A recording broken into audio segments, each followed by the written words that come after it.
बिहार का जो किसान है वो बदहाल है। हम लोग यहाँ से बैठकर पंजाब और हरियाणा के किसान की बात करते हैं। बिहार में जो खेती है ये कमाने का जरिया नहीं है। आप गांव देहात में सुनते होंगे, लोग कहता है कि भैया रोपनी करने आए हैं, कमाने के लिए लुधियाना जाएंगे। इस लाइन को ध्यान से सुनिए। लोग क्या कहते हैं कि हम रोपनी करने आए हैं, कटिया करने आए हैं, लेकिन कमाने के लिए लुधियाना जाएंगे, कोयम्बटूर जाएंगे। क्यों? क्योंकि उसको भी मालूम है कि खेती से कमाई नहीं है। यहाँ खेती खाने का जरिया है, कमाने का जरिया नहीं है। खेती की जो बदहाली है यहाँ, उसके 3 कारण है। पहला कारण है बिहार में भूमि सुधार का लागू न होना। बिहार में समाजवाद की राजनीति हुई है, सामाजिक न्याय का नारा लगा है, लेकिन आपके जानकारी के लिए बता रहा हूं, यहाँ 75 वर्ष में बिहार देश के उन चंद राज्यों में है जहां भूमि सुधार को लेकर कोई काम नहीं किया गया। नतीजा ये हुआ कि करीब करीब 1/3 जमीन, इसको याद रखिए, 1/3 जमीन का मालिकाना हक बिहार में डिस्प्यूटेड है। लोगों को पता ही नहीं है कि जमीन का मालिक है कौन। जो मालिक है वो कहीं ना कहीं उसके जमीन के कागज में दिक्कत है, उसका रसीद नहीं कट रहा है, उस पर उसको लोन नहीं मिल रहा है, उसको बेच नहीं सकता है, तो जमीन की प्रोडक्टिविटी कम हो गई। दूसरी जो बड़ी समस्या है, और अभी सरकार ने जो सर्वे का काम शुरू किया है, अभी मैं आपको एक भविष्यवाणी कर देता हूं, 6 महीना में ये जमीन के सर्वे से इतना समाज में भूचाल बवाल खड़ा होना है, क्योंकि जो भ्रष्ट व्यवस्था है, पूरा जो राजस्व भूमि सुधार का विभाग है, उसके पास ना सुविधा है, ना उनके पास संसाधन है, ना उनके पास ज्ञान है। पूरी जो राजस्व की व्यवस्था है, एक अंचलाधिकारी, उसके साथ 2-3 कर्मचारी, और उस कर्मचारी के साथ जुड़े हुए 5-7 अटर्नी जो कि विशुद्ध तौर पर दलाल हैं, यही लोग चला रहे हैं। आप अंदाजा लगाइए कि जब जमीनों का सर्वे किया जा रहा है, इसमें कितने बड़े पैमाने पर हेर फेर और गलती होगी, और इससे समाज के कितने लोगों को परेशानी होगी। आप देखिएगा, अगले साल मार्च आते आते बिहार के हर गांव में सैकड़ों लोग अपनी जमीन के मालिकाना हक को लेकर अदालतों के और सरकारी अफसरों के पीछे, ऑफिसों के में चक्कर लगाते नजर आएंगे। ये बड़ा मुद्दा बिहार में बनने वाला है। दूसरी जो किसानों की समस्या है वो जल का कुप्रबंधन। यहाँ जो विभाग है उसका नाम है जल संसाधन। ये सबसे ज्यादा लूट वाला विभाग है। आप लोग को बता देते हैं, बिहार में हर विभाग में चोरी है, कोई ऐसा विभाग नहीं जहां चोरी नहीं है, लेकिन जल संसाधन से ज्यादा चोरी कहीं नहीं है। अगर आपको एक मजाक की बात बता देता हूं, यहाँ गठबंधन का सरकार चलता है, सब विभाग का बंटवारा होता है, लेकिन जल संसाधन का बंटवारा आज तक नहीं हुआ है। जो मुख्यमंत्री रहता है उसी के पास जल संसाधन रहता है। क्यों? दूसरे विभाग में चोरी कीजिएगा तो उसका कुछ निशान पीछे छूट सकता है, पकड़ में आ सकता है। ये ऐसा विभाग है जिसमें खुद ही से आप बाढ़ लाते हैं, खुद ही से पैसा लुटवाते हैं, खुद ही से सूखा की स्थिति पैदा करते हैं, और चोरी करके फिर अगले साल फिर नया कार्यक्रम बनाते हैं। तो बिहार में जो जल संसाधन कुप्रबंधन है, इसका नतीजा ये है कि यहाँ 50% भूमि, इसको आंकड़े को याद रखिए, 50% भूमि बाढ़ से प्रभावित है, लेकिन बाकी का जो 50% है उसमें आधी से ज्यादा भूमि में जल जमाव की बहुत बड़ी समस्या है। ये आपको शायद दक्षिण बिहार में इतना नहीं दिखेगी, लेकिन जैसे ही आप तराई के जिलों से नीचे आएंगे, जो तराई के जिले हैं नेपाल से लगते हुए, वहां पर जल जमाव की समस्या उतनी नहीं है। दोनों चंपारण, सीतामढ़ी, मधुबनी, सुपौल, अररिया में उतना जल जमाव की समस्या नहीं है। लेकिन जब आप गोपालगंज जाएंगे, सिवान जाएंगे, सारण जाएंगे, समस्तीपुर जाएंगे, खगड़िया जाइएगा, बेगूसराय जाइएगा, दरभंगा जाइएगा, यहाँ कोई ऐसा पंचायत नहीं है जहां 2-4-5 हजार एकड़ जमीन जल जमाव से नहीं प्रभावित है। एक बार पानी आ गया, वो पानी निकलता ही नहीं है। और तीसरी जो बड़ी बात है, जो दक्षिण बिहार के लिए भी ज्यादा जरूर समझने वाली बात है, बिहार एकमात्र ऐसा राज्य है जहां पिछले 10 साल में सिंचाई वाली भूमि की मात्रा 11% से कम हो गई। दूसरे राज्यों में सिंचाई की सुविधाओं का विस्तार हुआ। पिछले 10 वर्ष में बिहार में सिंचाई की जो व्यवस्था है, वो नहरों के रखरखाव और नलकूप के रखरखाव के अभाव में 11% कम हो गया। आप गांव देहात में चलिएगा तो आप लोगों को दिखता होगा, लोग बताते हैं कि भैया इस सोन कैनाल का पानी पहले आता था, अब पानी नहीं पहुंचता है क्योंकि सिल्ट पड़ गया, रखरखाव नहीं हुआ। तो ये आंकड़ा याद रखिए, अगर आज से 10 वर्ष पहले 100 एकड़ जमीन को सिंचाई की सुविधा बिहार में थी तो वो घट के अभी 89 एकड़ ही रह गया है। लेकिन भूमि सुधार और जल कुप्रबंधन के बाद भी जो यहाँ पैदा हो रहा है, किसानों की जो सबसे बड़ी समस्या है कि जो अनाज यहाँ पर किसान पैदा कर रहा है वो उसको उचित दाम नहीं मिल रहा है। एक आर्थिक सर्वेक्षण बताता है कि बिहार में किसान जो पैदा कर रहे हैं उसका उचित दाम न मिलने की वजह से बिहार के किसानों को हर साल, इसको याद रखिए, प्रति वर्ष 15 से 20 हजार करोड़ रुपए का नुकसान हो रहा है। ये पूरा जो शाहबाद का एरिया है, ये धान का कटोरा लोग कहते हैं, यहाँ धान की खेती होती है। मैं आपको चुनौती दे रहा हूं, आप मुझे कोई किसान दिखाइए जिसने 2100 रुपया में, 2200 रुपया में अपना धान पिछले 2 वर्ष में बेचा हो। हर किसान यहाँ 1400, 1500, 1600 में ही अपना धान बेचा है। जो पैक्स की व्यवस्था है यहाँ, उसका आंकड़ा सुन लीजिए। हम लोग कहते हैं कि पंजाब में, हरियाणा में किसान बहुत धनी है। भैया पिछले 10 वर्ष में पंजाब में 70% धान और करीब करीब 75% गेहूं सरकारी समर्थन मूल्य पर सरकार के एजेंसियों के द्वारा खरीदा गया है।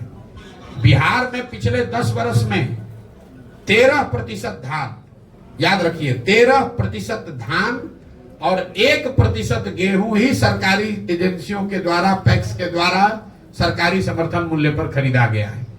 तो 2000 का धान जब किसान 1400-1500 में बेचेगा तो स्वाभाविक है कि उसको नुकसान होगा ही होगा। तो ये किसानों की जो 3 बड़ी समस्या है, भूमि सुधार का लागू न होना, जिसकी वजह से भूमि की, जमीन की प्रोडक्टिविटी और उसमें इन्वेस्टमेंट कम हो रहा है, दूसरा जल का कुप्रबंधन और तीसरा फसलों के दाम का न मिलना। ये 3 बड़ी समस्याओं के बाद जो 3 सबसे ज्यादा सुने जाने वाले शब्द रहे पदयात्रा में, वो है अधिकारियों की मनमानी, दूसरा है सरकारी विभागों में फैला हुआ भ्रष्टाचार और तीसरा है कट मनी, जो यहाँ पर हर सरकारी योजना में कमीशन काटा जा रहा है। अभी के जो नीतीश का राज है उसके बारे में लोग बताते हैं गांव में कि भैया बिहार ने लालू जी का जंगल राज देखा है, अपराधियों का जंगल राज देखा है, लेकिन आज जो बिहार में व्यवस्था चल रही है वो अधिकारियों का जंगल राज है। यहाँ के अधिकारियों की मनमानी है, वो जो चाहेंगे वही करेंगे। नीतीश कुमार और उनके साथ बैठे हुए 4-5 सलाहकार, जो कि सब पहले के एक्स ब्यूरोक्रेट हैं। ध्यान रखिए, सरकार को चलाने वाले लोग कौन हैं? एक नीतीश कुमार और सीएमओ के अधिकारी भी नहीं, सीएमओ में रिटायर होने के बाद बैठे हुए जो आप इनके सलाहकार लोग हैं, वही 4-5 लोग पूरी व्यवस्था को चला रहे हैं। सत्ता और संसाधन का इतना केंद्रीकरण हो गया है कि आपको राशन कार्ड भी चाहिए तो मुख्यमंत्री के यहाँ आपको जाना है। कोई मुखिया का ताकत नहीं है कि किसी को इंदिरा आवास दे दे, किसी मुखिया का ताकत नहीं है कि चुने हुए प्रतिनिधि, किसी ग्राम सभा के पास ये अधिकार नहीं है कि ग्राम सभा का बैठक करके तय कर दे कि कितने लोगों को घर मिलना चाहिए। ये सब कुछ नीतीश कुमार ने अधिकारियों के हाथ में नियंत्रण दे दिया है। भ्रष्टाचार उसकी वजह से चरम पर है और अधिकारियों की इतनी मनमानी है कि खुलेआम लोग कह रहे हैं भैया जो करना है कर लीजिए, करेंगे वही जो हमारा मन है। आप लोग भी रोज देखते होंगे। दूसरी जो समस्या सुनने को मिली, जो सरकारी विभागों में फैला हुआ भ्रष्टाचार है। 5-7 साल पहले हम भी बिहार में आए हैं, काम किए, नीतीश कुमार के साथ भी काम किया मैंने।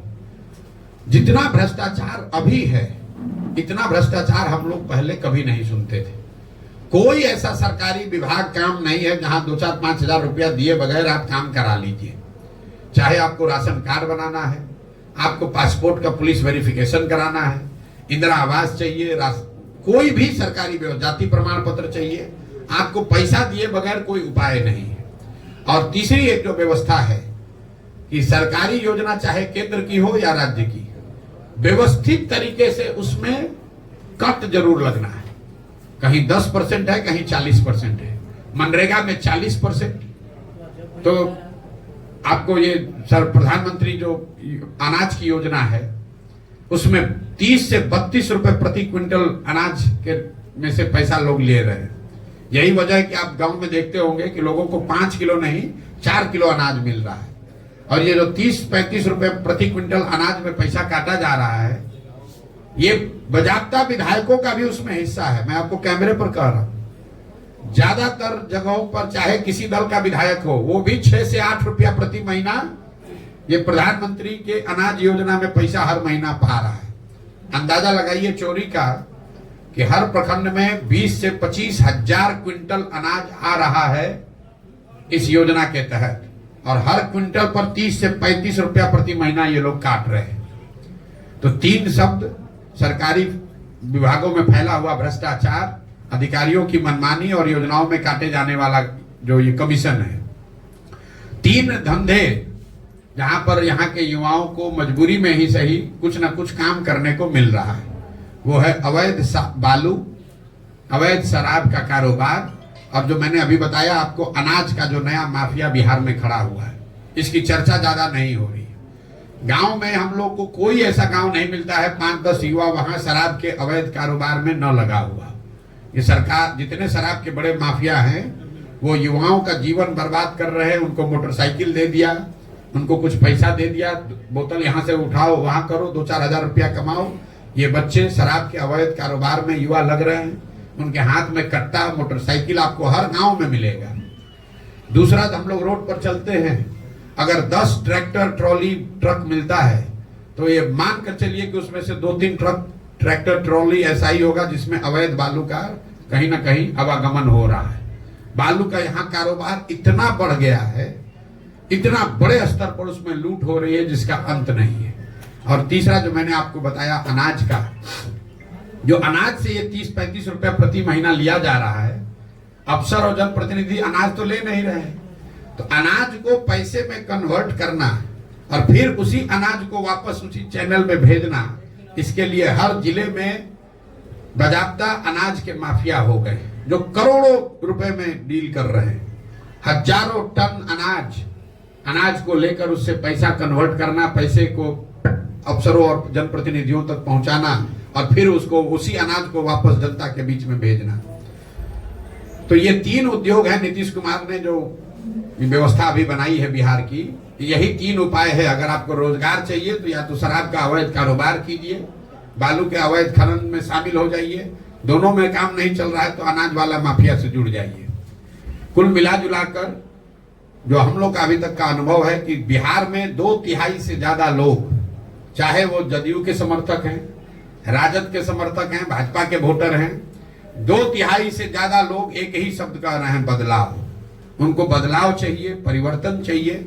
लोग त्रस्त हो चुके हैं। ये जरूरी नहीं है कि 2/3 से ज्यादा लोग जनसुराज को माने, लेकिन बिहार में बदलाव होना चाहिए। इसको लेकर करीब करीब पूरे समाज में एक तरह से यूनानिमिटी है। 2/3 से ज्यादा लोग विचारधारा, धर्म, वर्ग, जाति से ऊपर उठकर ये मानते हैं कि बिहार में बदलाव चाहिए, नई व्यवस्था चाहिए, नया विकल्प चाहिए। और 2 अक्टूबर को जनसुराज लोगों के साथ मिलकर बिहार के 1 करोड़ लोग, जो हम लोगों ने संकल्प लिया है, 1 करोड़ लोग मिलकर जो नया दल, नई व्यवस्था बना रहे हैं, ये हम लोगों का मानना है कि वो बिहार में नया विकल्प बनेगा, जनता का विकल्प बनेगा।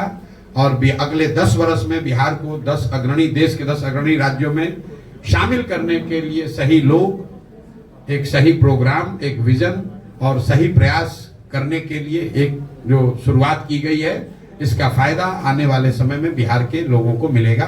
बहुत बहुत धन्यवाद। और आपका जो सवाल है वो आप कर लीजिए। पहले आप पॉलिटिकल पार्टीज के लिए स्ट्रेटजी बनाते थे, आपने बिहार की समस्याएं गिनाई, आपके मन में वो सारे सॉल्यूशंस भी होंगे जो शायद आप पॉलिटिकली इन्वॉल्व होने के बाद बिहार में जब आप शासन में आएंगे या फिर आपके विधायक जीतेंगे तो आप उस चीज को इम्प्लीमेंट करेंगे। भाई ऐसा है कि मैं ऐसे उन लोगों में से नहीं हूं जो मानता है कि सब कुछ हम ही को पता है। अगर हम ही को सब पता होता तो हमको गांव-गांव पैदल चलने की जरूरत क्या थी। आप में से कई लोगों को लग रहा है कि पहले जो मैं काम करता था और अब मैं जो काम कर रहा हूं इसमें फर्क है। मैं आपको बता रहा हूं दोनों में कोई फर्क नहीं है।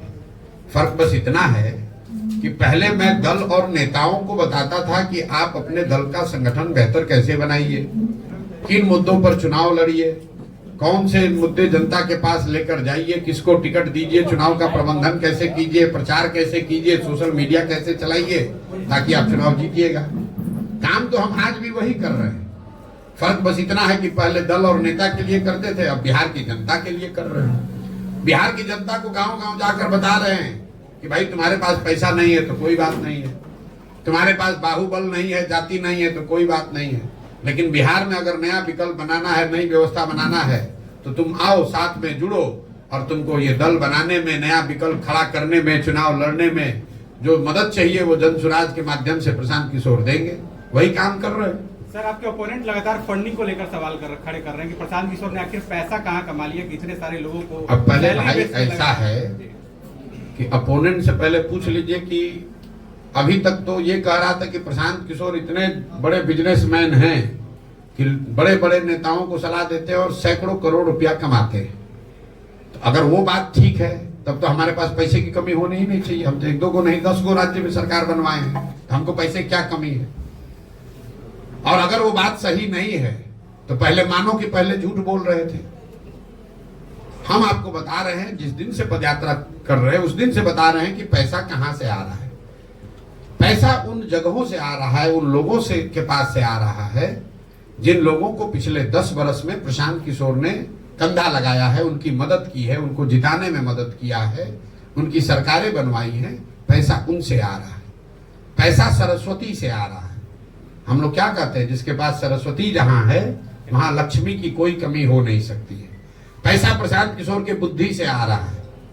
प्रशांत किशोर अपनी बुद्धि को गिरवी रख रहे हैं। प्रशांत किशोर ये जाकर कह रहे हैं कि हम तुमको हर तरह का सलाह देंगे, जो जरूरत पड़ेगी सलाह देंगे, तुम हमारी पैसे से मदद करो। क्यों करो? हमको अपार्टमेंट नहीं बनाना है, हमको यहाँ मॉल नहीं खोलना है, हमको बेनामी संपत्ति नहीं बनाना है। पैसा इसलिए चाहिए कि बिहार में गरीब से गरीब का लड़का भी अगर काबिल है, वो चुनाव लड़ना चाहता है, उसके सामने बालू माफिया है, शराब माफिया है, ये लूट कर बैठे हुए बड़े बड़े दल है, कैसे चुनाव लड़ेगा? पैसे की वजह से कोई गरीब का बच्चा पीछे न छूट जाए, इसके लिए हमने जाकर कहा है कि पैसे की चिंता मत करो, पैसा का चिंता जनसुराज करेगा। ये लोग क्या कहेगा जो पैसा लेके टिकट बेचता है, ये हमसे क्या बात करेगा? आप लोग पत्रकार हैं, कभी आपने पूछा कि आरजेडी के पास पैसा कहां से आता है? जदयू वालों ने पैसा कहां से कमाया है? भाई प्रशांत किशोर तो पहले कुछ बिहार से बाहर करते थे। इन दोनों दलों की कोई हैसियत नहीं है बिहार के बाहर, तो बिहार में इनके पास पैसा आया कहां से? इनके पास पैसा आता है बालू और शराब माफिया से, इनके पास पैसा आता है अधिकारियों के ट्रांसफर पोस्टिंग से, इनके पास पैसा आता है जो आपके हमारे बच्चों का हक लूट कर ले जाते हैं, उससे ये राजनीति करते हैं। इनका हिम्मत है कि हमसे बोलेगा कि पैसा कहां से आता है? हम पैसा चोरी किए? कोई बिहार का आदमी खड़ा होकर बता दे 1 रुपया भी प्रशांत किशोर ने किसी से लिया हो, अगर एक किसी का मैंने चाय भी पिया हो तो बता दे। लेकिन बिहार के लोगों को ये जरूर बता रहे हैं कि तुम्हारा एक भाई, तुम्हारा एक बेटा तुम्हारे आशीर्वाद से इस जगह पर है, तुम पैसे की चिंता मत करो, अपने बच्चों के भविष्य की चिंता करो, हम तुम्हारे लिए पैसा ला कर देंगे। कैसे नहीं देंगे? ये बिहार, सुनिए एक आंकड़ा याद रखिए, बिहार में पिछले 30 वर्ष में सिर्फ 1200 परिवार के लोग ही सांसद और विधायक बने हैं, चाहे जिस दल के बने, वो चाहे भाजपा का हो, जदयू का हो, नीतीश का हो, कांग्रेस का हो, सिर्फ 1200 परिवार के लोग ही यहां सांसद विधायक बने हैं। ऐसा क्यों है? क्योंकि ये समाज में डर बैठा दिया है कि बिहार में राजनीति करना है तो तुम्हारा जात होना चाहिए, बिहार में राजनीति करना है तो तुम्हारे पास पैसा होना चाहिए, बिहार में राजनीति करना है तो तुम्हारे पास बाहुबल होना चाहिए। कोई लालू जी से पूछे, जिस दिन बिहार ने आपको नेता बनाया था, आप कितने बड़े बाप के लड़के थे? कब कहां से पैसा आया था आपके पास? नीतीश जी टाटा बिरला के लड़के थे जिस दिन मुख्यमंत्री बने थे। जब कुर्सी पर बैठ गए उसके बाद लूट कर पैसा भले कमा लिया। समाज ने जिस दिन पैसा उनको नेता बनाया उस दिन उनके पास पैसा नहीं था। तो पैसा पेट्रोल है, गाड़ी अगर आपके पास है तो पेट्रोल चाहिए, लेकिन अगर गाड़ी ही ना हो तो पेट्रोल के कनस्तर पर बैठ के कहां जाइएगा? हम पैदल चल रहे हैं, समाज को जगा रहे हैं, तो समाज पैसे की व्यवस्था भी करेगा। और एक अंतिम बात, कितने लोग इन पार्टियों से आ रहे हैं? अरे छोड़िए, किन पार्टी से आ रहे हैं, परेशान हो रहे हैं। मैंने दूसरी जब पैसे की बात आपने कही, सुन लीजिए पूरी बात। जब तक ये अभियान चल रहा है उसका पैसा प्रशांत किशोर की बुद्धि से आ रहा है, लेकिन 2 अक्टूबर को जब ये दल बनेगा तो मैं उसी बुद्धि को लगाकर यहाँ बिहार में ये व्यवस्था बना रहा हूं कि डिसेंट्रलाइज क्राउड फंडिंग से जन स्वराज में स्वच्छ तरीके से पैसा चुनाव लड़ने के लिए इकट्ठा किया जाएगा। उसको अभी उसका प्लान भी आपको बता देते हैं। जन स्वराज का लक्ष्य है कि 2 तारीख को जब दल बने तो बिहार के 2 करोड़ लोगों से, याद रखिए 13 करोड़ लोग रहते हैं बिहार में, 2 करोड़ लोगों से 100-100 रुपया लिया जाएगा। मैं ये व्यवस्था बना रहा हूं बैंकों के जरिए। आप मोबाइल से अपने गांव से, यहाँ गढ़हनी में, अगियाओं में, भोजपुर आरा में बैठकर आप जन स्वराज को 100 रुपया भेज पाएंगे। अगर 2 करोड़ लोग 100-100 रुपया दे दिए तो जन स्वराज के पास कितना पैसा हुआ? 200 करोड़। और 200 करोड़ रुपया चुनाव लड़ने के लिए काफी नहीं है। और 100 रुपया अगर आपको कोई ये विश्वास दिला दे कि 100 रुपया साल का देने से आपको राशन कार्ड के लिए 2000 रुपया नहीं देना पड़ेगा, 100 रुपया देने से बालू शराब माफिया खत्म हो जाएगा, 100 रुपया देने से आपको इंदिरा आवास में 30,000 रुपया नहीं देना पड़ेगा, आपके बच्चों के लिए पढ़ाई बेहतर हो सकती है, तो कौन आदमी 100 रुपया नहीं देगा? आप बताइए। वो व्यवस्था जन स्वराज बना रहा है। इन लोगों को क्या पता चलेगा? 2011 से पहले इनको पता था कि सोशल मीडिया भी कोनो चिड़िया का नाम है जिसका इस्तेमाल चुनाव में भी हो सकता है।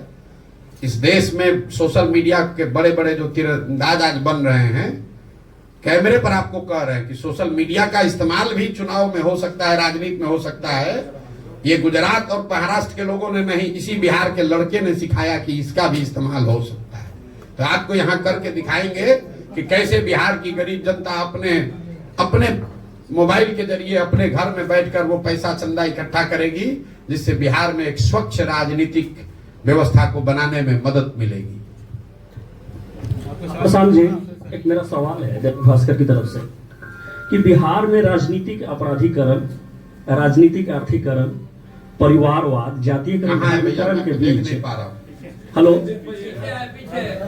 आप पीछे हो, जब आपको देखे ही नहीं पा रहे तो कैसे आपका उत्तर दें? जी, मैं दैनिक भास्कर का ब्यूरो चीफ हूँ राकेश कुमार सिंह जी, और मैं आपसे ये जानना चाहता हूँ कि बिहार में राजनीतिक अपराधीकरण, राजनीतिक आर्थिकरण, परिवारवाद, जातीयकरण और धार्मिकरण के बीच आप मुद्दों और मूल्यों की राजनीति को लेकर बिहार में जो आए हैं वह कितना सफल होगा, और यहाँ के लोगों के बीच जो परंपरागत राजनीति के माइंडसेट है और बिहार के लोगों को दिलों को कितना बदल पाएंगे, ये मैं जानना चाहता हूँ। भाई ये आकलन करने के लिए तो आप जैसे लोग बैठे हैं समाज में। हम तो शादी में घोड़े पर बैठा हुआ दूल्हा की तरह है, हम तो चल दिए। आपको देखना है कि बारात को अच्छा लग रहा है कि नहीं और बारात में कितने लोग हैं। लेकिन पिछले 2 बरस से जो प्रयास हम लोग कर रहे हैं और जो लोग इससे जुड़ रहे हैं, अगर आपने जो बात बताई वही परंपरागत सोच, वही परंपरागत मूल्य, वही परंपरागत तरीकों का ही प्रभाव है, तो जन स्वराज में हजारों लोग जुड़ कौन रहे हैं, ये आप बताइए। आपने अपने पत्रकारिता के जीवन में कभी ये देखा हो कि रूलिंग पार्टी, आज अभी भाजपा और जदयू रूलिंग पार्टी है, रूलिंग पार्टी और मुख्य विपक्ष आरजेडी, उनके दलों के नेता अपना दल छोड़कर, अपना पद छोड़कर एक ऐसी व्यवस्था से जुड़ने का प्रयास कर रहे हैं, जुड़ रहे हैं जो कि अभी दल बना भी नहीं है। ये इस सोच की ताकत है। अभी दल बना नहीं है और तीनों चारों दल जो कि परंपरागत राजनीतिक के ध्वजवाहक हैं, उनके यहाँ खलबली है जो आपको भी दिख रही है। चिट्ठी जन स्वराज ने नहीं निकाला है कि जन स्वराज के लोग आरजेडी में मत जाओ, चिट्ठी आरजेडी ने निकाली है लालू जी के राजनीतिक और सैद्धांतिक मूल्यों का हवाला देकर कि मेरे भाई प्लीज छोड़कर मत जाओ, जन स्वराज में मत जाओ। फोन जदयू और भाजपा के लोग अपने कार्यकर्ताओं को रोकने के लिए कर रहे हैं, जन स्वराज वाले नहीं कर रहे हैं। सप्लीमेंट क्वेश्चन है, पूरा प्रश्न है कि गठबंधन की राजनीति देश और बिहार में है और नए नेतृत्व को पनपने नहीं दे रहा है। सत्ता आज मतलब सत्ता और विरोध यहाँ है ही नहीं। इस गठबंधन की राजनीति का क्या काट आपके पास हो सकता है? बिल्कुल काट बना दिया है। आपने बनाया 3 दल का गठबंधन, किसी ने बनाया 5 दल का गठबंधन, हमने बनाया बिहार के 1 करोड़ लोगों का गठबंधन। दल नहीं बनाया, दल तो अभी बना कहाँ है। फिर मैं आपको चुनौती दे रहा हूं, बिहार नहीं देश के इतिहास में कभी अगर ऐसा हुआ हो कि दल बनाने से पहले 1 करोड़ लोग मिलकर दल बना रहे हो, ऐसा अगर आपके पास प्रमाण हो तो हमको दिखाइए। दल बनाने से पहले कोई 3 वर्ष पैदल चला हो, आप मुझे बताइए यहां दल कैसे बनता है? जिसको दल बनाना है दल बना दिया, कहा भैया हम हो गए अब इसके नेता और इसके बाद होंगे हमारे बेटा। आज जितना बिहार का जनता है तुम झंडा लेके ढो। यहां दल बनाने के लिए 3 वर्ष 2 वर्ष से हम पैदल चल रहे हैं, 1-1.5 वर्ष अभी और चलेंगे। ये भी घोषणा की कि दल बनने पर ना इसके हम नेता बनेंगे, ना नेता हैं ना बनेंगे। 2 अक्टूबर को आप देखिएगा, यही बिहार की जनता जिसको आप बता रहे हैं कि जातियों में बटा है, अपराधीकरण है, बाहुबल है, जिसको समझ नहीं है, जो अनपढ़ है, जो 500 रुपए पर बिक जाता है, यही बिहार की जनता मिलकर एक साथ बैठकर बिहार के सबसे काबिल 20-25 लोगों का नेतृत्व चुनकर देगी। और तब आप कहिएगा कि देखिए अच्छा बिहार में ये भी थे। अभी आप लोग कह रहे अच्छा बिहार का कोई लड़का आनंद मिश्रा भी था, ये आए हैं तब ना आपको दिखा है। आपको कहां पता था कि असम में जो सबसे बढ़िया आईपीएस अफसर है वो बिहार का लड़का है? ऐसे लोगों को गांव-गांव से, जैसे हम रोज कहते हैं, जैसे दही को मथ के आप मक्खन निकालते हैं, दही में मक्खन है आपको दिखता नहीं है, लेकिन उसी दही को आप मथ देते हैं तो उससे बढ़िया सफेद मक्खन निकलता है। तो बिहार का समाज भी उस जमे हुए दही के जैसा हो है, जिसमें मक्खन है, जिसमें अच्छे लोग हैं। समाज को मत कर अच्छे लोगों को निकालने की जरूरत है। मैं अंतिम बात आपको बताऊं, जब लोग कहते हैं ना भैया कोई अच्छा बचा ही नहीं, हम पूछते हैं ये बताओ कि गांव देहात शहर में 100 में 1 आदमी अच्छा बचा है कि नहीं बचा है? तो कहता ना 100 में 1-2 तो अच्छा है ये।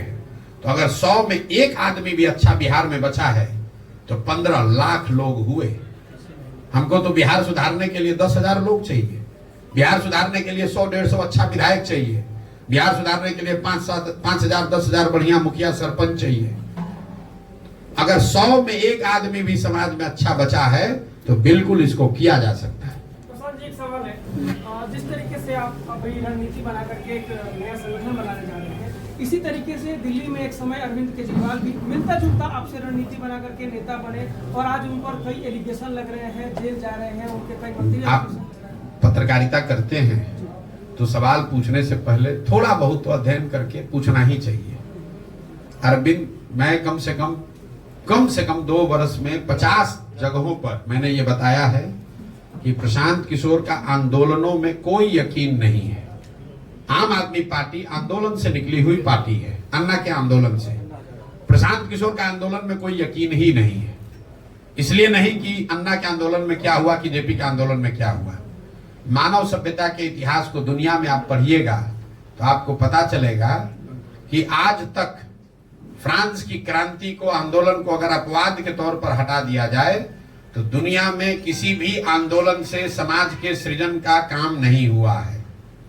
आंदोलन जो है, इसको समझिए, आंदोलन जो है वो तेज हथियार है जिससे आप बड़े से बड़े वृक्ष को काट सकते हैं। उस हथियार से आप बड़े से बड़े नेता को हरा सकते हैं, सल्तनत को सत्ता से हटा सकते हैं, सल्तनत को उखाड़ सकते हैं, उससे नए समाज का सृजन नहीं कर सकते। यहाँ बिहार में जेपी का आंदोलन हुआ, उससे तब की सरकार, दिल्ली की सरकार, इंदिरा गांधी को हटा दिया गया, लेकिन उससे देश और बिहार में नए समाज का सृजन नहीं हुआ। जन स्वराज में हमने कोई आज तक धरना प्रदर्शन नहीं किया, बिहार बंद का कॉल नहीं किया, किसी को गाली गलौज नहीं करा, किसी अधिकारी के कार्यालय पर जाकर धरने पर नहीं बैठे, ये भी नहीं कहा कि वोट किसको दो, किसी नेता के खिलाफ भी कुछ नहीं बोला। सिर्फ इतना जाकर बोले कि तुमने भैया जिस चीज के लिए आज तक वोट दिया वो तुमको मिला, तुमने एक ही चीज के लिए जीवन में वोट नहीं दिया है, वो है अपने बच्चों के पढ़ाई और रोजगार की बात। तुमने वोट दिया मंदिर के लिए, तो तुम्हारे वोट से ही मंदिर भले अयोध्या में बना है, तुम्हारा वोट का ताकत है कि मंदिर वहां बना है। तुमने वोट दिया 5 किलो अनाज के लिए, तो कितना भी भ्रष्टाचार है 4 किलो अनाज मिल रहा है। तुमने लालू जी को वोट दिया गरीबों को, पिछड़ों को आवाज के लिए, तो लालू जी का चाहे जितना जंगल राज हो, उसमें और कुछ हो चाहे नहीं, गरीब और पिछड़ों को, वंचितों को आवाज मिल गई। नीतीश को आपने वोट दिया बिजली के लिए, तो नीतीश के राज में कितना भी बिहार में बदहाली हो, बिजली घर घर आ गई। लोकतंत्र की इस ताकत को समझिए, वोट की इस ताकत को समझिए। आपका पूरा दिमाग इसमें लगता है कि वोट किसको दे। जन स्वराज ये कह रहा है कि इसका कोई महत्व ही नहीं है कि वोट किसको दे, महत्व इस बात का है कि वोट किस बात के लिए दे। तो हम लोग ये कह रहे हैं कि वोट जिसको देना है दो। 2 बरस के मेरे वक्तव्यों में आप कहीं दिखा दीजिए कि हमने लोगों को कहा हो कि वोट जन स्वराज को दो। हम ये कह रहे हैं कि वोट जिसको देना है दो, लेकिन वोट अपने बच्चों के लिए दो, अपने बच्चों के पढ़ाई परवरिश और उनके रोजगार के लिए दो, मंदिर के लिए नहीं, नाली गली के लिए नहीं, नेता के बच्चे के लिए नहीं, अपने बच्चों के लिए वोट दो। यही बात बता रहे हैं। तो इसमें आम आदमी पार्टी से इसमें क्या कंपैरिजन है? आम आदमी मिलता जुलता, आपका चेहरा भी हमसे मिलता जुलता है, तृणमूल भी बना होगा तो उससे भी कुछ मिलता जुलता आपको दिखेगा, डीएम के भी कभी बना होगा द्रविड़ आंदोलन से तो भी आपको कुछ मिलता जुलता दिखेगा। मिलता जुलता क्या होता है भाई? वो एक आंदोलन से निकली हुई पार्टी है जहां कुछ लोगों ने ये कहा कि हम वो जानते हैं कि ये कानून लाने से भ्रष्टाचार रुकेगा। हम कह रहे हैं भैया हमको कुछ नहीं पता, हम बिल्कुल उसका उलट बता रहे हैं और आपको उसको मिलता जुलता दिख रहा है। हम कह रहे हैं हमको कुछ पता ही नहीं है। अगर एक नहीं 10 प्रशांत किशोर आएंगे तो भी बिहार नहीं सुधरेगा। रोज कहते हैं बिहार तब सुधरेगा जब बिहार के लोग सुधरेंगे। 500 रुपया लेकर वोट दीजिएगा तो मुखिया आपका चोर नहीं होगा तो हरिश्चंद्र होगा, और रोज जाकर कैमरे पर कहते हैं। प्रशांत जी, मैं मुकेश सिंह जयतेश कनादेश से ये जानना चाह रहा था कि 2 अक्टूबर गठन के बाद 2025 के चुनाव में जनसुराज आ रही है, किसको अपना प्रतिद्वंदी मानती है और क्या मानक होना चाहिए कैंडिडेट्स के लिए?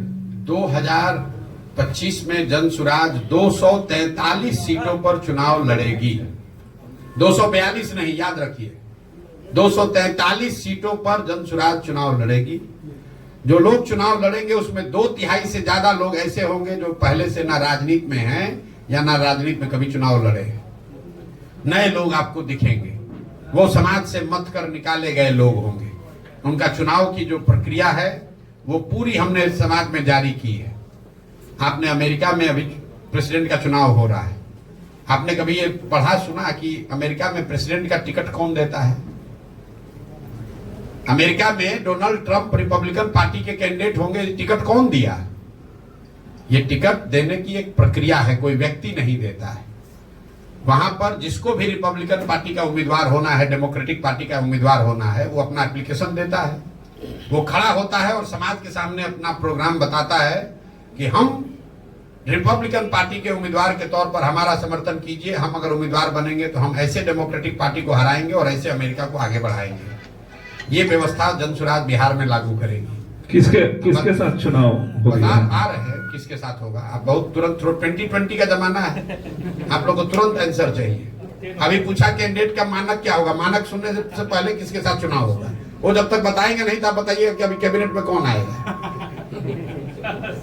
तो जनसुराज भी हर विधानसभा क्षेत्र से 5 से 7 ऐसे लोगों का नाम दिसंबर से पहले जारी करेगा जिसको हम संभावित उम्मीदवार के तौर पर देखते हैं, ताकि क्षेत्र की जनता 1 बरस तक उस शख्स के साथ काम करके, देखकर, सुनकर, परख कर, और हर 3 महीना पर उसका रिपोर्ट कार्ड जारी करेंगे कि ये जो 7 हैं इसमें क्षेत्र की जनता, आज्ञाओं की जनता, बड़हरा की जनता बता रही है कि ये आदमी सबसे अच्छा उम्मीदवार है। और 1 बरस के इस प्रयास के बाद जो नंबर 1 पर आया, जिसको क्षेत्र की जनता ने चुना, वही जनसुराज का उम्मीदवार हो गया। तो ये चुनाव की प्रक्रिया है। आपने पूछा चुनाव लड़ाई किससे होगी? लड़ाई स्वाभाविक है एनडीए से होगी।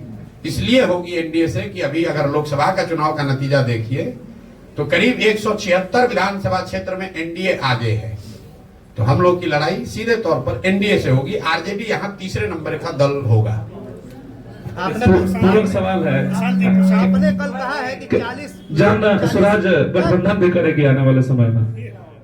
243 पद जनसुराज लड़ेगा तो गठबंधन करेंगे। 500 मतलब सीट उसके आगे बढ़ा रहे हैं विधानसभा में। नहीं, मतलब गठबंधन में लड़ेगी या अकेले लड़ेगी? जब बोला कि जनसुराज 243 लड़ेगा तो गठबंधन और जनसुराज में अगला चुनाव होगा, आप देखते जाइए। लेकिन सर एक नेशनल पॉलिटिक्स को लेकर सवाल है। भोजपुर में आई बनी, भोजपुर में आई बनी पे लड़ा जाता है और बिहार का पॉलिटिक्स अलग होता है सर, समीकरण अलग होता है। मेरे भाई ऐसा है, यहाँ एनडीए के उम्मीदवार, एनडीए के मुख्यमंत्री नीतीश कुमार हैं और उनके सहयोगी दल हैं भाजपा। ठीक है, बिहार में पिछले 30 वर्षों से लालू नीतीश का राज है और बिहार की बर्बादी के लिए लालू नीतीश जिम्मेवार हैं। लेकिन उनसे बड़ा दोषी भी कांग्रेस और भाजपा है। क्यों है, इसको ध्यान समझिए। लालू जी चाहे बिहार के जितने बड़े नेता हों अपने जीवन में सिर्फ एक ही बार बिहार अपने दम पर जीत कर आए हैं।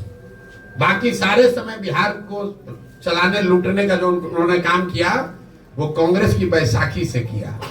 कांग्रेस ने वो बैसाखी लालू जी को दी कि बिहार की जनता से जनमत नहीं होने के बाद भी लालू जी 15 वर्ष तक यहाँ राज कर पाए कांग्रेस की मदद से। कांग्रेस ने ऐसा क्यों किया? क्योंकि उनको दिल्ली में 10, 15, 20 सांसदों का लालच था। 15-20 सांसदों की लालच में उन्होंने बिहार और बिहार के बच्चों का भविष्य लालू के हाथ में गिरवी रख दिया। यही काम आज भाजपा कर रही है। नीतीश बाबू आज तक जीवन में बिहार में कभी जीते ही नहीं है। इस विधानसभा में उनको 42 विधायक है, लेकिन मुख्यमंत्री हैं कैसे हैं? क्योंकि पीछे से भाजपा वाला अपना बैसाखी दिए हुए है। तो एनडीए से लड़ाई इसलिए है कि चेहरा नीतीश कुमार हैं और दोनों बैसाखी दिया है भाजपा वाला। तो ये लोग और क्यों नीतीश को आगे किया है? 12-15 सांसदों के लालच में क्या भाजपा को नहीं पता है कि बिहार देश का सबसे गरीब और पिछड़ा राज्य है? मोदी जी जिस विकास की बात कर रहे हैं उनको ये नहीं पता है कि बिहार में क्या हो रहा है। उनको सब पता है। मनमोहन सिंह को भी पता था, लेकिन उनको ये भी पता है कि 12-15 को सांसद चाहिए तो बिहार मरता हो मरे, बिहार के बच्चे पलायन करते हो करे, हमको 15 को सांसद बिहार से आता रहे, बिहार का जो होना है हो। इसलिए यहाँ के दोषी लालू और नीतीश हैं, लेकिन गुनाहगार कांग्रेस और भाजपा है। और लोगों के पूछे तो बोलो कि ना स्पेशल पैकेज को लेकर कोई स्टांस नहीं है। ये लोगों को, बिहार की जनता को भ्रम फैलाने वाले बात लोग हैं। आप कह रहे हैं कि स्पेशल पैकेज है। स्पेशल पैकेज का मतलब क्या है? आपको केंद्र सरकार की योजनाओं में जो केंद्र का कंट्रीब्यूशन है वो 60 के बजाय बढ़ के 80 या 90 हो जाएगा। कुछ जो इंडस्ट्री यहां लगेगी उसमें कुछ रियायत मिल जाएगी। आपको बता रहा हूं आंकड़ा, ये आप लोग तो कुछ पढ़ते देखते हैं नहीं। पिछले फाइनेंशियल ईयर में बिहार सरकार ने 51,000 करोड़ रुपया सरेंडर किया है, अपना पैसा, जो पैसा हम लोग को मिल सकता था। 51,000 करोड़ रुपया बिहार सरकार ने सरेंडर किया है, क्योंकि यहाँ पर इतने काहिल अफसर और सरकार है कि जो पैसा मिल रहा है उसका भी इस्तेमाल नहीं कर रहा है, और जो पैसा आया उसमें 30%, 40% चोरी कर रहा है, भ्रष्टाचार कर रहा है। तो ज्यादा पैसा आ जाएगा तो ज्यादा चोरी करेगा, उससे कैसे सुधार हो जाएगा? भाई आप बिहार की शिक्षा व्यवस्था पर 50,000 करोड़ रुपया खर्च कर रहे हैं और 50 गरीब का बच्चा भी नहीं पढ़ रहा है। अगर 50,000 करोड़ के बजाय 70,000 करोड़ मिलने लगेगा तो क्या उससे बिहार की व्यवस्था सुधर जाएगी? भाई आप अपना घर नहीं सुधारिएगा, अपनी पात्रता नहीं सुधारिएगा, तो कितना भी कोई पानी डालेगा तो बाल्टी अगर आपका चू रहा है तो कितना भी पानी डालेगा उसमें पानी टिकने वाला है। और इनको विशेष राज्य का दर्जा का ध्यान कब आता है? जब चुनाव आता है। भाई अभी तो एनडीए की सरकार यहां पर भी है और केंद्र में भी। काहे नहीं विशेष राज्य का दर्जा दे रहे हो? काहे नाटक कर रहे हो? छोड़िए विशेष राज्य का दर्जा का बात। हमने कहा कि सबको मालूम है कि अभी केंद्र में जो सरकार है वो नीतीश के समर्थन से के बगैर नहीं चल सकती है, माइनॉरिटी है। आपने कहीं सुना कि नीतीश कुमार ने ये कहा कि भाई बिहार में बंद चीनी मिलों को आप चालू कीजिए, हम लोग आपको केंद्र में समर्थन देंगे? नीतीश कुमार को फुर्सत है? वो जाकर वहां दिल्ली बतिया रहा है कि हमारा मिनिस्टर कौन बनेगा, हमको सीट कैगो मिलेगा, 25 के बाद हमारी क्षमता नहीं है, लेकिन 25 के बाद मुख्यमंत्री हमको खाली घोषित कर दो, हम तुमको समर्थन देंगे। आपने कहीं ये सुना कि नीतीश कुमार ने कहा हो कि चीनी मिल चालू होगा बिहार में तब हम समर्थन देंगे? आपको क्या लगता है अगर केंद्र की सरकार को ये कह दिया जाए कि बिहार के सांसद आपको तब समर्थन करेंगे जब केंद्र यहाँ के चीनी मिल चालू हो, तो चीनी मिल चालू होगा कि नहीं होगा? होगा कि नहीं होगा? आप बता दीजिए। अगर न भी हो, कम से कम कल एक टास्क फोर्स बनेगा, कल उस पर विवेचना शुरू होगी, कल चर्चा शुरू होगी कि चीनी मिल कैसे चालू किया जाए। विशेष राज्य का दर्जा नहीं मिल रहा है, चीनी मिल चालू कराने के लिए कंडीशन काहे नहीं रखे? क्यों नहीं रखे? यहाँ पर तो आपको अपनी कुर्सी प्यारी है, आपको फुर्सत कहाँ है बिहार के लोगों के बारे में सोचने का? बिहार का आदमी तो जाति के नाम पर आपको वोट दिए देगा, आप कहिए बंधुआ मजदूर। प्रशांत जी, एक सवाल है। अभी तेजस्वी यादव 10 तारीख से यात्रा पे निकल रहे हैं, इसको आप कैसे देखें? कैसे देखें? आप बताइए, आप बताइए, वैसे देख ले। ये हम तेजस्वी यादव दम हो तो किसी एक विधानसभा क्षेत्र में पैदल चल के दिखा दे। यात्रा को क्या निकलेंगे?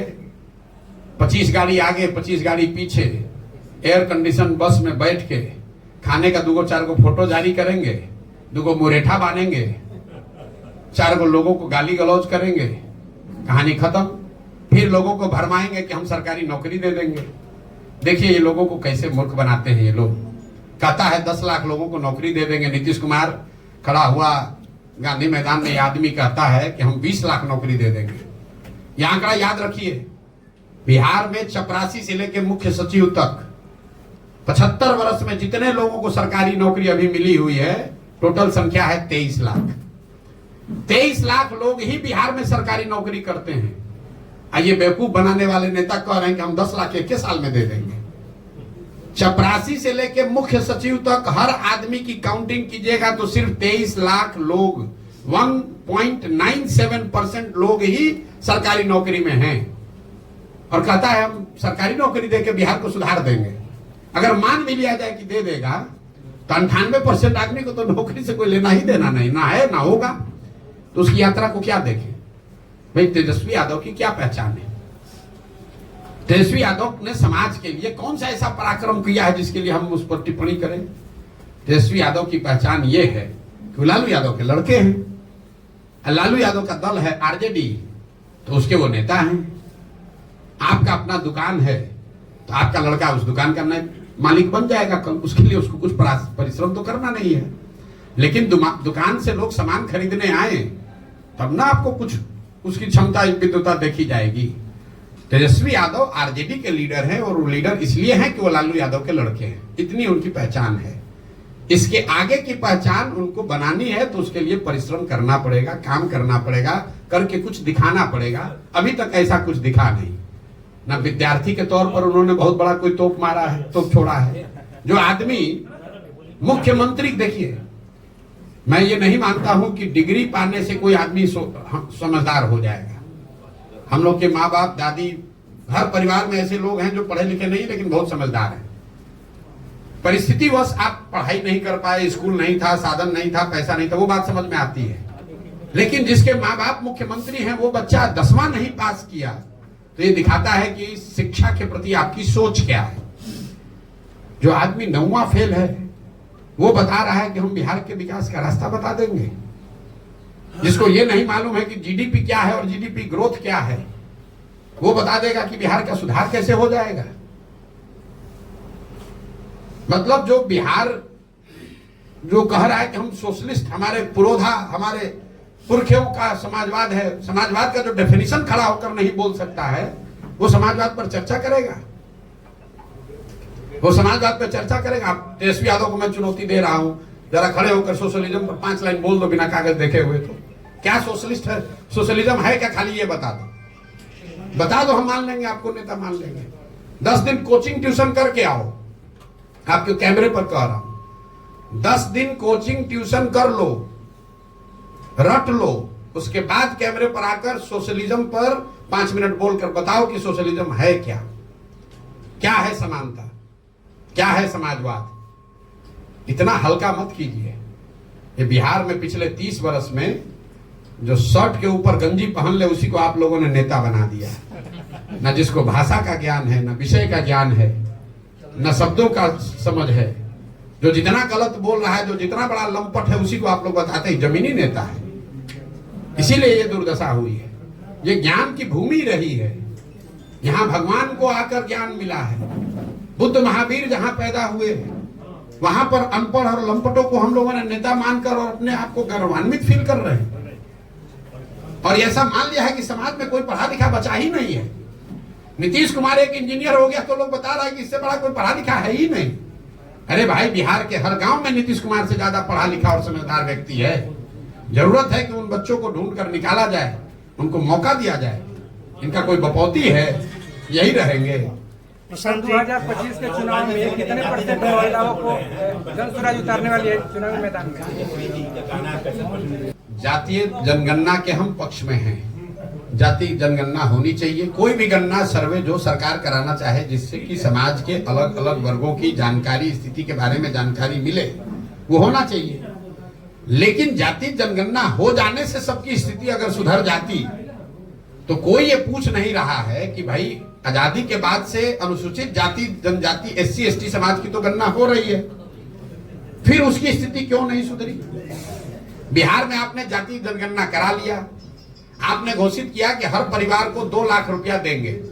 जरा बताइए किस किस परिवार को 2 लाख रुपया मिला है भैया?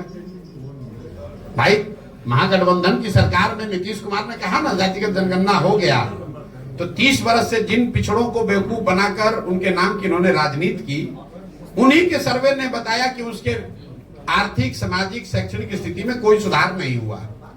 इन लोगों ने उसके बाद कहा कि हर परिवार को 2 लाख रुपया देंगे।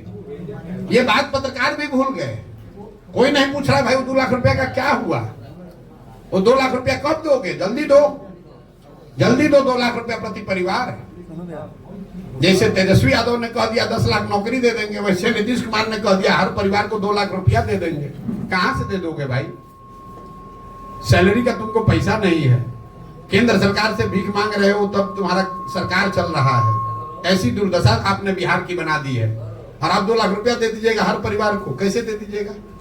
और अगर दे सकते हैं तो दे दीजिए, हम लोग आपका करेंगे, आपका सम्मान करेंगे अगर आप ये कर दीजिएगा तो। जातिगत जनगणना होना चाहिए, लेकिन उससे देश के, राज्य के विकास की सारी कुंजी है वो, ऐसा बात नहीं है। ये तो ऐसे हुआ कि आप कहिए कि हम लाइब्रेरी में जाएंगे और जाकर बस आइंस्टीन बन जाएंगे।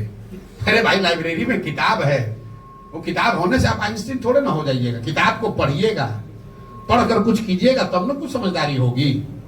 राहुल गांधी का आपने नाम लिया, तो राहुल गांधी की पार्टी की सरकार रही है करीब करीब 50-55 साल।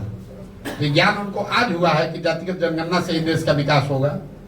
अगर ये ज्ञान उनको पहले था तो पहले ही कर देते, हम लोग सबका कल्याण हो गया होता।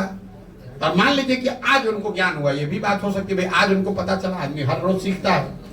तो अगर आज ज्ञान हुआ है तो छोड़िए देश का बात, कर्नाटक में, तेलंगाना में, हिमाचल में 3 जगह कांग्रेस की सरकार है, वहां पर तुरंत जातिगत जनगणना कराना चाहिए और कराकर कर्नाटक, तेलंगाना और हिमाचल की गरीबी को दूर कर देना चाहिए। पूरा देश नतमस्तक होकर राहुल गांधी को मान लेगा कि ये भगवान के भेजे हुए नए दूत हैं, इनके पास वो कुंजी है, वो तरीका है कि भाई जातिगत जनगणना होगा, गरीबी खत्म हो जाएगा खटाखट।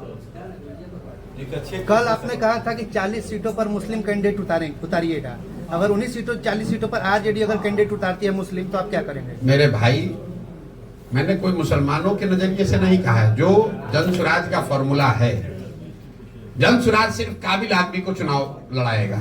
हमारे लिए काबिलियत पैमाना है, लेकिन हर समाज में चुनाव तो 243 आदमी लड़ेगा और बिहार में काबिल तो लाखों लोग हैं। तो उसमें से किस समाज के कितने काबिल लोगों को लिया जाए, उसके लिए ये फॉर्मूला बनाया गया कि जिस समाज के लोगों की जितनी संख्या है उसको उतनी भागीदारी, उस समाज के उतने काबिल लोगों को भागीदारी मिल जाएगी। उस हिसाब से मुसलमानों की आबादी अगर 18% है तो करीब करीब 40 सीट पर काबिल मुसलमान आदमी लड़ना चाहिए। हमने आरजेडी को लेकर दूसरी बात कही, हमने ये कहा कि 30 बरस से जिस समाज के वोट से ये अपना लालटेन जला रहे हैं, जिस समाज के ये हिमायती बनने की कोशिश कर रहे हैं, दावा करते हैं, उसके लिए उन्होंने किया कुछ नहीं। लेकिन अब चलो तुमको चुनौती देते हैं, तुम बता दो कि जो 40 सीट दोगे तो हम वहां पर छोड़ देंगे, हम मुस्लिम वहां पर उम्मीदवार नहीं देंगे, वहां हम हिंदू लड़ा लेंगे, कोई बात नहीं, क्योंकि हमारे पास तो हर समाज का काबिल आदमी है। लेकिन इनका दम नहीं है। हमने कहा अगर वो चुनौती स्वीकार कर ले तो पहले देकर दिखाएं। भैया जहां सबसे ज्यादा मुसलमान होता है वहां जाकर खुद चुनाव लड़ते हैं ये लोग।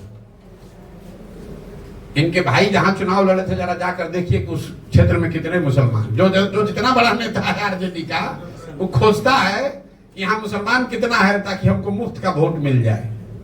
इसलिए ये चुनौती दी है, और अगर चुनौती स्वीकार करेंगे तो हम मान भी लेंगे। कटिहार एक जिला है, आपने सुना होगा, कटिहार में 47% मुसलमान है, वहां आरजेडी ने एक भी मुसलमान को टिकट कभी नहीं दिया है। ये तो मुसलमानों को बेवकूफ बनाते हैं। जहां मुसलमानों की आबादी है वहां पर उसको टिकट नहीं देंगे, जहां मुसलमानों की आबादी नहीं होगी वहां टिकट दे देगा, हार जाएगा, और जहां मुसलमानों की आबादी होगी वहां खुद चुनाव लड़ते हैं। आरक्षण को लेकर सर आरक्षण को लेकर प्रशांत किशोर का क्या सोच? आरक्षण को लेकर प्रशांत किशोर की सोच ये है कि जो संवैधानिक व्यवस्था आरक्षण को लेकर बाबा साहब अम्बेडकर के संविधान में है वो बनी रहनी चाहिए। कुछ लोगों का ये कहना है कि संविधान में तो इसका प्रोविजन 10-20 साल के लिए किया गया था, इसको इतना लंबा क्यों चलाया जा रहा है। तो संविधान में ये व्यवस्था 10-20 साल के लिए इसलिए की गई थी कि जब 10-20 साल में समाज के वो वर्ग सामान्य वर्गों के बराबर आ जाएंगे, लेकिन वो किसी वजह से नहीं आए। तो आरक्षण की व्यवस्था तब तक चलनी चाहिए जब तक जिन वर्गों को आरक्षण का लाभ मिल रहा है वो सामान्य वर्गों के बराबर आर्थिक, सामाजिक, शैक्षणिक नजरिए से उनके बराबर ना हो जाए। मान लीजिए कि गरीबी हटाओ कार्यक्रम शुरू किया गया 1980 में, तो अगर गरीबी 5 वर्ष में 10 वर्ष में नहीं हटी तो क्या गरीबी हटाने का कार्यक्रम बंद कर दिया जाएगा। आपको रोग है, आपको डॉक्टर ने दवा दी कि आप 2 महीना खाइए ठीक हो जाइएगा, लेकिन अगर 2 महीना में रोग ठीक नहीं होगा तो दवा खाना छोड़ दीजिएगा, तब तो गड़बड़ हो जाएगा ना। तो आरक्षण की व्यवस्था जो संविधान में है वो बनी रहनी चाहिए, तब तक बनी रहनी चाहिए जब तक जिन वर्गों को इसका लाभ मिल रहा है उनकी सामाजिक, राजनीतिक, शैक्षणिक स्थिति सामान्य वर्गों के बराबर न हो जाए। एक आखिरी सवाल है सर। को लेकर सवाल है, किस तरीके से डीजे को हटाया गया।